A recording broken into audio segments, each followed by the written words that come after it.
பெருமக்களுக்கு அனைவருக்கும் என் முத்தான முதற்கண் வணக்கத்தை நான் மிகவும் தெரிவித்துக் கொள்கிறேன். சொல்லுக சொல்லில் பயனுடைய சொல்லற்க சொல்லில் பயனில்லா சொல். இந்த குறளுக்கு பயனுள்ள சொல் மட்டும் எங்கள் பெரியப்பா சீமான் மட்டும்தான். இந்த குறளில் பயனில்லாத சொல் திராவிடம். அடுத்தவர் தோளில் ஏறி நான் உயரமானவன் என்பதை காட்டுவதை விட நான் தனித்து நின்று உண்மையான உயரத்தை காட்டுவதே மேலானது. கல் தோன்றா மண் தோன்றா காலத்தில் எங்கள் தாய் தமிழ் மொழி எப்பயோ தோன்றுச்சு. எங்கள் பெரியப்பா சீமான் சொல்வர், கல்லும் மண்ணும் தோன்றதுக்கு முன்னாடி என் தாய்மொழி எப்பயோ தோன்றுச்சு. என் காலை நம்பித்தான் என் பயணம், அடுத்தவர் காலை நம்பி என் பயணம் அல்ல. அது மாதிரி உங்களுக்கு ஒன்று சொல்றேன், இந்த கட்சியை நம்பித்தான் என் பயணம், அடுத்தவர் கட்சி நம்பி என் பயணம் அல்ல. அதிகாரம் மிக வலிமையானது. அண்ணல் அம்பேத்கர் அதை அடைந்து விட்டால் மிகவும் எளிமையானது. எங்கள் பெரியப்பா சீமான். இந்த நாட்டுல என்ன நடக்குது உங்களுக்கு தெரியுமா?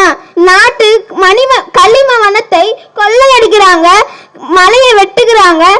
உங்களுக்கு தமிழ் தேசியம் என்ன தெரியுமா? அடுத்த மாநிலத்திலிருந்து நம்ம மாநிலத்துக்கு வந்து நம்ம ஆழத்துக்கு நம்ம மாநிலத்திலே நமக்கு வந்துக்கிறாங்க. நன்றி, வணக்கம். நாம் தமிழர் விவசாய கட்சிக்கு. இங்கே பொதுமக்களுக்கு ஒரு செய்தியை சொல்ல விரும்புகிறேன். நாங்கள் அங்கங்கே கொள்கை விளக்க பொதுக்கூட்டம் அப்படின்னு நடத்திட்டு வரோம், தெருமுனை கூட்டம். மற்ற கட்சிகள் இந்த மாதிரி ஒரு கொள்கை விளக்க பொதுக்கூட்டம் நடத்துகிறாங்களா அப்படின்னு நீங்கள் சிந்திக்கணும். ஏன்னா கொள்கை இருந்தால் தானே அவங்க நடத்துவாங்க. அவங்களுக்கு எந்த கொள்கையும் இல்லை. அவங்க எல்லாமே கட்சி நடத்தல, கார்பரேட் தான் நடத்திட்டு இருக்காங்க. மக்களை பற்றி எதுவும் சிந்திக்கிறது இல்லை, மக்கள் நலனில் எதுவும் அக்கறை இல்லை. இந்த மாதிரி யாராவது தமிழர்கள் நம்மளை பார்க்கணும் அப்படின்னு ஒரு கட்சி தொடங்கி வந்தா என்ன பண்ணுவாங்க? முதல்ல அவனை வந்து வளரட்டும் அப்படின்னு விடுவாங்க, கொஞ்சம் கொஞ்சமாக விடுவாங்க. அதுக்கப்புறம் என்ன பண்ணுவாங்க? அவன் மேலே அவதூறு பரப்புவாங்க. அவனோட நல்ல பேரை கெடுக்கிற விதமாக ஏதாவது செய்வாங்க. இதெல்லாம் எங்கள் அண்ணனுக்கு 15 ஆண்டு காலமாக செஞ்சு செஞ்சு செஞ்சு இன்னைக்கு அவர் ரசிக்கவே முடியல. அவர் வந்து ஒரு என்ன சொல்றது, ஒரு வீரனாக எழுந்து நிற்கிறாரு. இப்போ இதுக்கு முன்னாடி ஒரு 5 ஆண்டு காலம் 10 ஆண்டு காலத்துக்கு முன்னாடி ஒரு நடிகரை கொண்டு வர்றது. அண்ணன் வந்துட்டாரு, அண்ணன் அப்படியே படிப்படியாக வளர்ந்து வராரு. உனக்கு கமலஹாசனை கொண்டு வராங்க, மக்கள் நீதி மையம், மக்களை திசை திருப்புறாங்க, திரைக்கவர்ச்சி. நாங்க 10 ஆண்டு காலமா அண்ணன் கத்திட்டு வராரு கொள்கையை, தமிழர்களுக்கான கொள்கையை சொல்லி திசை திருப்புறதுக்காக கமலஹாசன் ஒரு பிம்பத்தை கொண்டு வராங்க. அவரும் சுற்றுப்பயணம் போறாரு. இந்த ஊடக வெளிச்சமும் அவங்களுக்கு நிறைய கிடைக்குது, நமக்கு கிடைக்காம இருக்கு, அண்ணனுக்கு கிடைக்கல. அதே மாதிரி இப்போ ஒருத்தர் கொண்டு வராங்க, தமிழக வெற்றி கழகம்னு ஒரு தலைவரை கொண்டு வராங்க. அவரும் எத்தனை ஆண்டு காலம் கூட பயணம் செய்வாருன்னு தெரியல. மக்களே சிந்திச்சு செயல்படுங்க. இந்த மக்களுக்காகவும் மண்ணுக்காகவும் எதுனாலும் எங்க அண்ணன் தான் தொடர்ந்து குரல் கொடுத்துட்டு வராரு. இங்க இல்ல, தமிழ்நாடு முழுக்க எல்லா பிரச்சனைகளுக்கும் அண்ணன் தான் கூட நிற்கிறாரு. பொதுமக்களும் வணிக மக்களும் நீங்க எல்லாம் சிந்திச்சு செயல்படணும். நிறைய கட்சிகள் பொதுக்கூட்டங்கள் எல்லாத்தையும் நீங்க பாப்பீங்க. எங்க பொதுக்கூட்டம், எங்க கட்சி எப்படி நடக்குதுன்னு பாருங்க. நாங்க சொல்ற கருத்துக்களை ஏத்துக்கிட்டு எங்களுக்கு 2026 சட்டமன்ற தேர்தலில் எங்களுக்கு ஒரு வாய்ப்பு கொடுங்க. கொள்கையே இல்லாம எங்க கட்சி நடத்திட்டு வராங்க நிறைய எங்க பெரிய பெரிய கட்சிகள். கொள்கையோட ஒரு 15 ஆண்டு காலமா ஊர்ப்போட மக்கள் பிரச்சனை எதுனாலும் எங்க அண்ணன் நிற்கிறாரு. விவசாயிகளுக்கு ஒரு பிரச்சனை, இங்க வீடு அடிக்கிறாங்க, பூர்வ குடிமக்கள் வீடு அடிக்கிறாங்க. கேட்டா ஏரி பக்கத்தில் நீங்க வீடு கட்டிங்க, இல்லைன்னா விவசாய நிலத்தை எடுக்கிறாங்க கம்பெனி கட்டுறதுக்கு. எல்லா பிரச்சனைகளுக்கும் எங்க அண்ணன் தான் தொடர்ந்து குரல் கொடுத்துட்டு இருக்காரு. நீங்க சிந்தித்து செயல்படுங்க மக்களே. 2026 சட்டமன்ற தேர்தலில் எங்க நாம் தமிழர் கட்சி விவசாய சின்னத்துக்கு உங்களோட வாக்குகளை தருமாறு தாழ்மையிடம் கேட்டுக்கொண்டு விடைபெறுகிறேன். நன்றி, வணக்கம். நாம் தமிழர். யாதவராஜ் அவர்கள். எனக்கு தெரிஞ்சு நம்ம கட்சியில மட்டும்தான் கொள்கை விளக்க பொதுக்கூட்டங்கிறது அடிக்கடி நடக்கும், பல பகுதிகளில் நடக்குங்கிறது உங்க எல்லாருக்குமே தெரிஞ்சிருக்கு. ஏன் நம்ம கட்சியில மட்டும் நடக்குதுன்னா, நம்ம தான் கொள்கையை முன்னிறுத்தி மக்கள்கிட்ட கொண்டு போய் பயனடைகிற மாதிரி நம்ம செஞ்சு அந்த கொள்கையை மக்களுக்கு புரிகிற மாதிரி பேசுற ஒரே கட்சி நம்ம கட்சி தான். வேற எந்த கட்சியுமே எனக்கு தெரிஞ்சு கொள்கை பொதுக்கூட்டமோ இல்லை கொள்கை சார்ந்து நடக்கிறதோ எதுவுமே கிடையாதுன்னு நினைக்கிறேன். அதே போல ஊழல் வந்து நம்ம எங்கேயுமே ஆதரிக்கிறதும் கிடையாது, ஊக்குவிக்கிறதும் கிடையாது. எப்பயுமே ஊழல் லஞ்சத்துக்கு முழுமையா நம்ம எதிர்த்து தான் நம்ம போராடிட்டு வரோம். ஒவ்வொரு களத்திலுமே சரி, மக்களுக்கான போராட்டம் நம்ம அண்ணன் செந்தமிழன் சீமான் அவர்கள் தான் நடத்திட்டு இருக்காரு. மாதத்துக்கு எனக்கு குறைஞ்சபட்சம் ஒரு 5 போராட்டமாவது நடத்திடுறாரு. ஆடு மாடுகளுக்காக ஜூலை 10ஆம் தேதி ஒரு மாபெரும் ஆர்ப்பாட்டம் நடத்துறாரு. மேய்ச்சலுக்கான அந்த மலைப்பகுதியில் நம்ம ஆடு மாடு சரியா மேய்ச்சல் விட மாட்டேன்றாங்க. அதுக்கு சரியான ஒரு இது வேணும், ஆடு மாடுகளுக்கும் ஒரு அங்கீகாரம் வேணும் அப்படின்னு சொல்லிட்டு நம்ம அண்ணன் மனிதர்களுக்கு தாண்டி அப்பாற்பட்டு ஆடு மாடுகளுக்கு எல்லா அனைத்து விதமான உயிர்களுக்குமான அரசியலை அந்த இடத்துல கொண்டாந்து நிப்பாட்டுறாரு. சரிங்களா? அதை தாண்டி அடுத்தது பார்த்தீங்கன்னா அடுத்த மாதம் ஆகஸ்ட் மாதத்தில் மரம் செடி கொடிகளுக்காகவும் ஒரு ஆர்ப்பாட்டம் பண்ணுறாரு.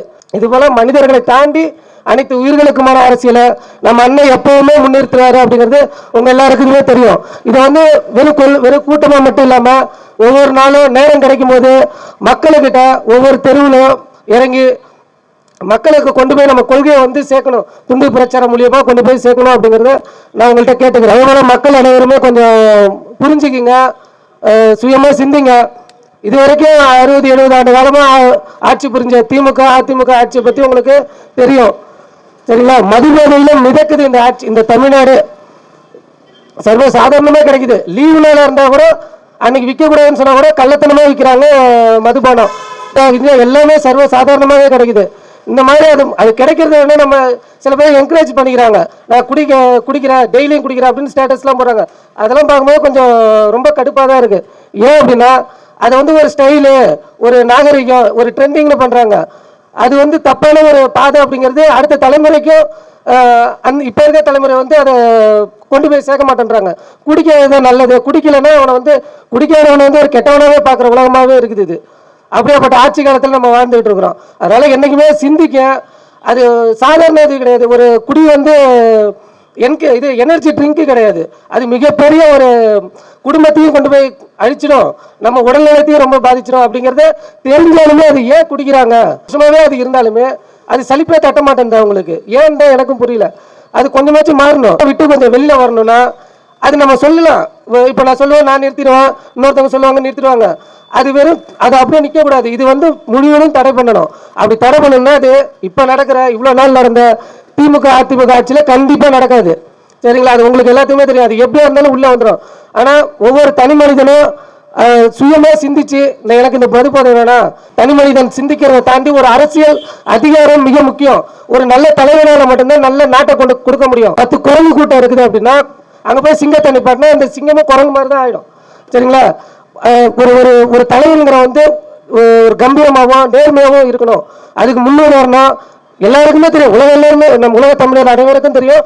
அண்ணன் சீமானை பத்தி நேர்மையானவர், நியாயமானவர் எல்லாமே தெரியும். ஒரு ஒரு நாட்டை கொடுத்தா நல்லா செயல்படுத்துவார் அப்படின்ட்டு. ஊழல் இது எதுவுமே இல்லாதனால அண்ணன் சீமானால கொடுக்க முடியுங்கிறது எல்லாருக்குமே தெரியும். ஆனா தெரிஞ்சாலுமே ஏன் அவருக்கு ஓட்டு போட மாட்டேன்றாங்க அப்படின்னா இந்த திமுக ஆட்சியில் வந்து பணத்தை கொடுத்தா அவனை அப்படியே ஆஃப் பண்ணிடுறாங்க. வீட்டுக்கு வீடு அது எப்படியோ கொடுத்து மிரட்டிடுறாங்க. சரிங்களா? அதே போல நம்மள்ட்ட இன்னும் வந்து ஒற்றுமை என்ன தேவைப்படுது. நம்ம இன்னும் ஒற்றுமையா இருந்தாதான் நம்ம வந்து இப்போ ஒருத்தருக்கு ஒரு ஒரு பிரச்சனை அப்படின்னா அவரு நம்ம கட்சியை நாடுறாருன்னா நம்ம இன்னும் அவருக்கு நம்ம பக்கபலமா நிக்கிறோம், நான் உங்க கூட நிக்கிறோம் அப்படின்னா அவர் இன்னும் வீரியமா செயல்படுவாரு. சரிங்க? எந்த ஒரு ஒரு ஒரு தவறான அங்கே தவறு நடக்குது நான் போகிறோம் அப்படின்னா அதுக்கு நாம் தமிழர் கட்சி என் கூட வரும் அப்படின்னு ஒரு உறுப்பினராக ஒரு சாதாரண உறுப்பினராக இருக்கிறாரு அப்படின்னா அவரு நம்மளும் போய் அவங்க கூட நிற்கணும். நின்று அவருக்கு வந்துட்டு சப்போர்ட் பண்ணால் நிச்சயமாக அவர் வந்து இன்னும் குரல் கொடுக்கறது ரொம்ப ஸ்ட்ராங்காக இருக்கும் அப்படின்னு எனக்கு ஒரு இது. அதே போல் அதிகாரத்துக்கு வந்தால் மட்டும்தான் இந்த மதுபோதை எனக்கு சுத்தமாக பிடிக்கல. அந்த மதுபோதை ஏன் திரும்ப திரும்ப சொல்கிறேன் அப்படின்னா அது வந்து குடும்பத்தை நிறைய சீரழிச்சிருது. அது ட்ரெண்டிங்ன்ற பேரில் இன்ஸ்டாவிலையோ இல்லை சமூக வலைதளங்கள்லையோ ட்ரெண்டிங்கில் போகிறதுனால அது எல்லாருமே கவர்ச்சியாக அதை பார்த்து உள்ள வாங்கிக்கிறாங்க. அது ரொம்ப தப்பு. அது எனக்கு தெரிஞ்சு அது வந்து ஆட்சி அதிகாரத்துக்கு நம்ம அண்ணா வந்தால் மட்டும்தான் போதைப் பொருட்கள் அத்தனையும் தடை செய்ய முடியும் அப்படிங்கிறது என்னோட கருத்து. சரிங்களா? அதனால மக்களாகிய நீங்கள் சிந்திச்சு கொஞ்சம் செயல்படுங்க. ஓட்டு போடுறது யார் யாருக்கு இவ்வளோ நாள் போட்டோம், இந்த அடுத்தது யாரோ புதுசாக ஒருத்தர் வந்திருக்காரு, கூட்டத்தை காட்டுறாரு. அதுக்காக கூட்டம் சேர்த்தவங்களாம் எங்கள் ஜெயிச்சது கிடையாது. உங்களுக்கே தெரியும். இதுக்கு முன்னாடி விஜயகாந்தா இருக்கட்டும், கமலஹாசனா இருக்கட்டும், ராமராஜன், கார்த்திகே போன்ற பல நடிகர்கள் வந்து கூட்டத்தை நம்பி வந்து ஏமாந்து போனவங்க தான். சரிங்களா? நம்ம கூட்டத்தை நம்பி நம்ம கட்சி நடத்துறது கிடையாது. கொள்கைக்கு உறுதியாக நிற்கிற நம்ம அண்ணன் சீமானையும் நம்பி தான் நம்ம இந்த பாதையை தேர்ந்தெடுத்து நம்ம பயணிக்கிறோம் அண்ணன் கூட. அதை நீங்கள் எப்பயும் மனசில் வச்சுக்கிட்டு உறுதியாக நில்லுங்க. நம்ம நிச்சயமாக நம்ம 2026 ஒரு மிகப்பெரிய பலத்தோட போய் நின்று அண்ணனை வந்து மிகப்பெரிய அளவில் வெற்றி பெற செய்யணுங்கிறது என்னோட வேண்டுகோள். நான் உறுதியாக இருக்கிறேன், நீங்களும் அது போல் ஒவ்வொரு நாளும் உறுதியாக இருங்க. ஒவ்வொரு நாளும் நம்ம கொள்கையில் நேரம் கிடைக்கிறப்ப உங்கள் பகுதியில் இருக்கிற ஒரு சில கூட வரவங்களை ஒருத்தராக இருக்கட்டும் 2 பேராக இருக்கட்டும் வரவங்களை கூட்டிகிட்டு போயிட்டு தெருமுனையில் ஒரு கூட்டமோ இல்லை துண்டு பிரச்சாரமோ கொடுத்து ஏதோ ஒரு மூலியமாக நம்ம கொள்கைகளை அவங்களுக்கு தெளிவாக ஒரு நாளைக்கு ஒரு கொள்கையை வெளிப்படுத்தி கூட தெரியப்படுத்தி அதை விளக்கம் சொல்லி அவங்களை எப்போது நம்ம கட்சிக்கு வாக்களிக்க நீங்கள் முயற்சி செய்யணும். அவங்கள்ட்ட சொன்னீங்கன்னா செய்வாங்க. சரிங்களா? இப்போ இவ்வளோ நாளே நம்ம ஸ்ட்ராங்காக இருக்கிறோம். நம்ம பெரிய அளவில் நம்ம போகலனாலும் நம்ம சின்ன சின்ன படிக்கட்டை அதை ஒரு எடுத்து வைக்கிற ஒவ்வொரு படிக்கட்டுமே நம்ம ரொம்ப ஸ்ட்ராங்காக தான் வைக்கிறோம். ஏன் அப்படின்னா மக்கள் நம்மளை எதிர்பார்க்குறாங்க. ஆனால் யாரும் வரத்துக்கு பயப்படுறாங்க இல்லை வரத்துக்கான தயக்கம் வருது அப்படின்னா அது இப்போ இருக்கிற அரசியல்லேருந்து பணத்தை கொடுத்து அவங்களை ஏதோ ஒரு பயமுறுத்தி இல்லை மிரட்டல் விடுத்து அவங்கள நமக்கு அகேன்ஸ்டாக நம்மளை செயல்பட வைக்கிறாங்க. இதெல்லாம் இருக்கக்கூடாதுன்னா நம்ம இன்னும் நம்ம இருக்கிற 10 பேர் இருந்தாலும் சரி அதை நம்ம போயிட்டு மக்களுக்கு வந்து நம்ம நேரடியாக சொல்கிற கொள்கைகளை வந்து புரிகிற மாதிரி ஒரு பகுதியை 1 2 சொல்லி தெளிவுபடுத்தி அவங்களை வந்து விளக்கமே புரிய வச்சு நம்ம சொன்னோன்னா நிச்சயமாக அவங்க வந்து ஒரு நமக்கான வாக்கு செலுத்துவாங்க அப்படின்னு நான் நம்புகிறேன் நான். அதனால் நிச்சயமாக 2026 விவசாய சின்னத்திற்கு மக்களாகிய நீங்கள் நம்பிக்கையோட ஓட்டு போடுங்க. நிச்சயம் ஒரு நல்ல அரசியலை நீங்கள் எதிர்பார்க்குற அரசியலை நம்ம அண்ணன் செந்தமிழன் சீமான் அவர்கள் கொண்டு வருவார் அப்படின்னு நான் தெரிவிச்சுக்கிட்டு எனக்கு வாய்ப்பளித்த உங்கள் அனைவருக்கும் நன்றியை தெரிவித்துக் கொள்கிறேன்.